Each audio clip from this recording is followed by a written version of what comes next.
Pediatricians. A very good morning and welcome once again to Daybreak with me, Muriel Disa, only on Talk 100.3, part of the Fun Asia network. Now, a new viral trend is sending children to burn units. We're talking about the US, Europe, and parents need to understand why these are happening. I'm sure most of you parents would have seen these gel, filled squishy toys. You get them everywhere at most of your discount centers, at most of your supermarkets. They're quite squishy. You can play just like Play-Doh as well, but it's got a little bit of gel in it and glitter in it. Now, these have become a fixture for children's bedrooms, right? The trend turns dangerous when children microwave these toys to make them softer and more satisfying to squeeze. A hack that has spread rapidly across TikTok and other platforms. Talking to us are probably knocking a little bit sense into all affairs. We're joined by Dr. Mamata, who is a pediatrician. A very good morning to you, Dr. Mamata, and welcome to the show. Good morning, Viral. Thanks Uh, for having me on the show. Well, thank you for taking time out and having this chat with us. It's not just in Forbes, this news, but also, most of the Dubai media outlets have been reporting Dubai police is warning over viral social media trend. This has prompted doctors to highlight the hidden dangers of heating slime from chemical reactions and hot splatters to potentially serious injuries among children. Could you help us? I mean, how did a harmless toy turn into being such a dangerous item to be handed over to kids? Viral, as a pediatrician, one thing I have learned is that children's curiosity is wonderful. It helps them learn and grow. But sometimes, that curiosity, especially when fueled by social media trends, it can put them at risk. So recently, this trend where, on the YouTube or TikTok, they watch a squishy toy being put in the microwave. Children try to imitate the things what they see. So when actually the heat, it can, the heating is very uneven. It can burst open, splatter on the skin and in the eyes, or the irritating vapors can be inhaled in the lungs. So all these can be very dangerous. Right. Time and over again, we've been talking about social media, but also doctors are warning of serious complications, right? What complications are we talking about? I mean, the injuries are linked to incidents. It could range, say, from painful burns, if I'm not mistaken, to even more serious complications requiring medical attention. Now, what is it that parents don't understand? So, is it wrong handing over these toys to these children? Should these toys be banned in the market, or, maybe TikTok banned once and for all? No, definitely not. Parents often childproof their homes by covering, the electrical sockets, or sometimes even putting the medicines in the safer drawers. But sometimes you also need to trend-proof our homes by talking to the children what actually they are watching. And, sometimes it becomes difficult to keep asking the parent, asking the child what actually you're watching. But it's always better that, you take into confidence and ask the child, softly, or try to watch the trends together, and then educate your child what is safe and what is unsafe. Talking about the injuries, these toys, when they're heating up, the heating can be very uneven. And when actually you handle this object, initially it may feel that it is cooler on the outside, but when you squeeze, it may rupture and the liquid inside may splatter on the skin. Now, this liquid, which is turned into gel form, sticks to the skin for longer duration, causing even deeper burns. And sometimes, if the splattering has occurred in the cornea or in the eyes, it can really damage the cornea, can lead to vision loss. So these are some of the dangers it can lead to. And also, sometimes this gel, if turned into inhalants or vapors, and if they're inhaled by the child, it can be irritating to the lungs, causing asthmatic reactions or even allergic reactions. But these days, we see our children, kind of scrolling on social media so much. In fact, I have to be very honest and say, yesterday, my son uploaded a couple of videos on TikTok that I have absolutely no idea of how he has an account. Now, I do have the app on my phone. I'm not saying no. but I don't have an account. Now, how he's created, he's just about seven and a half. He's created an account and he uploads random videos. Suddenly, yesterday, social media sent me, a notification that if you are under the age of 18, your account will be pulled down by so and so date. So, yes, we're talking about not just about implications, but if you could just discuss with me social media risk with children and why is it important to, kind of advise them time and over again? And what should we be looking out for? You should be actually looking out for what actually they are watching and watch with them occasionally. Keep communications open rather than being judgmental. Children don't need parents who know every social media trend, but they actually need parents who are interested enough to ask what they're actually watching and also guide them. So at the end of the day, no online trend is worth a child's permanent scar. But if conversations are open at home and in fact you are always watching together or discussing what actually the trends are and communicating, then it can be a safer mode.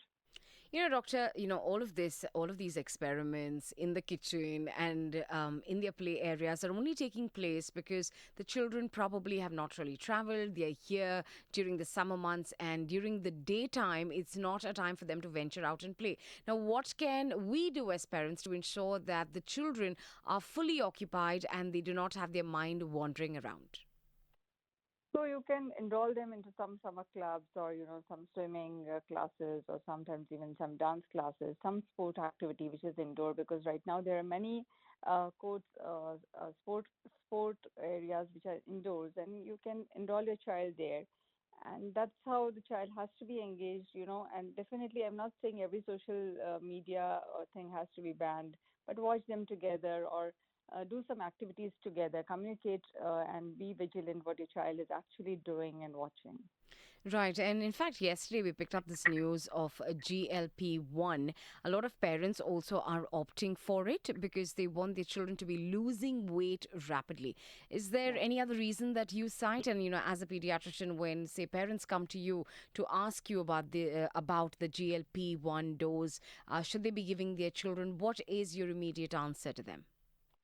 See, it depends upon what is the BMI of the child, what is the age of the child, how obese the child is, and what is the target weight.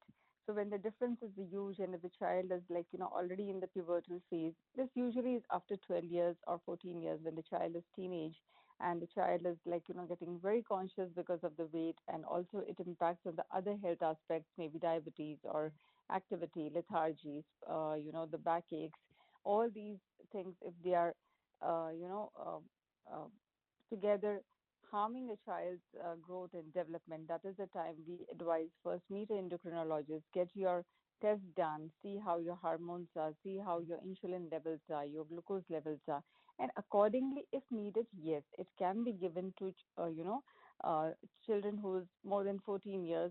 Usually, we even wait till 18 because initially we try to encourage that decrease the weight and exercise and the target is lose at least half a kg per week. If that is attained, then there is no need. But later on, if it is not actually helping the kid lose the weight with other means, then yes, it can be advised by an endocrinologist. Since we're talking about this, yes, we are dealing with the weight factor and obesity right now, probably knocking on every second door, at an early age in life. Could you talk to us from your standpoint? What should a child's meal look like? And, why get them to that stage of shedding that extra weight off when we can manage it within our own household, our kitchens? If you've got to raid a kitchen, if you've got to, talk to parents, what are the first things that will be out of those kitchens to ensure that the children have been looked after nutritiously very, very well? I will start from raiding the fridge. I'll remove all the colas, all the cold drinks which are just lying there because it becomes a habit for a child that every day or even, it is just when the child is feeling to have something, he can just reach out to the fridge and open the door and take the colas or the cold drinks or this fizzy drink. I will first of all remove all those drinks. Secondly, I'll raid the chips area, the all the snacks area, where all these fried foods are lying, which are packed, and the child can just open up and just eat chips or some other snacks which is fried and very full of calories and no nutrition. Also, I'll try to raid the freezer compartment where all the French fries and nuggets, which can be, they are just frozen. And whenever a child is hungry and refusing to eat a meal, and the mother just fries some nuggets and say, "Okay, have this," and the child is now happy and enjoying the meal. So again, even if it is made at home, is there something wrong with it, or you're saying store bought and frozen items also are a complete no no? Anything which you open from a packet and give your child. It may be a pack of chips, it may be a pack of nuggets, it may be a pack of French fries. They all are harmful. Even Tetra Pak drinks, which are saying that, okay, milk, strawberry milk or chocolate milk or these cold drinks, they're absolutely harmful with zero nutrition value, and they just add only empty calories to your child's body. Now, for also parents, right? I'm sure you'd have parents coming to you and saying that my child is not gaining weight as per the regular norms. What should I do? How can I feed? Should parents in today's day and age be stressing about these factors, or is it okay if your child is on the leaner, side than actually being on the heavier side, which is apparently by the by the societal norms, it is very cute, but not so much when they come to the doctors. Yes, that's absolutely right. Every chubby child may look like chubby child may look cute, but every chubby baby may not be healthy. There may be so many hidden, deficiencies, which is known as hidden hunger, where the child is having deficiencies with the minerals, vitamins, and the basic other, micronutrients required in the body, but the child looks obese. So these are known as hidden hunger. But only thing is, the child is just consuming carbohydrate rich diet, and the child looks obese or maybe healthy but may not be there. So every time when you're visiting your doctor, it may be for a cough or cold, please discuss the weight of the child, get it charted on the growth chart, and then on the growth chart, if the weight is within the range, that is absolutely normal, nothing to worry. Even if a child is leaner and healthier, don't worry for that, nothing, instead of aiming for a obese child who may not be actually healthy. Absolutely. Doctor, what exactly constitutes of a child being healthy? I mean, if you can define healthy child, I think that would make a whole lot of difference to us. Yeah, so there are four things. One is the ideal weight, the ideal height. So there are charts for a child's growth where it is on the percentile, whether it is below 50th percentile or above 50th percentile. So if any child is near 50th and above 50th, that's normal. So ideal weight, ideal height, the developmental milestones. If the child's milestones are as per the age of the child, that's absolutely normal. And then social milestones where a child is able to communicate with the friends, with the with the siblings, with the parents, and even with the strangers. So age appropriate communication is also very important.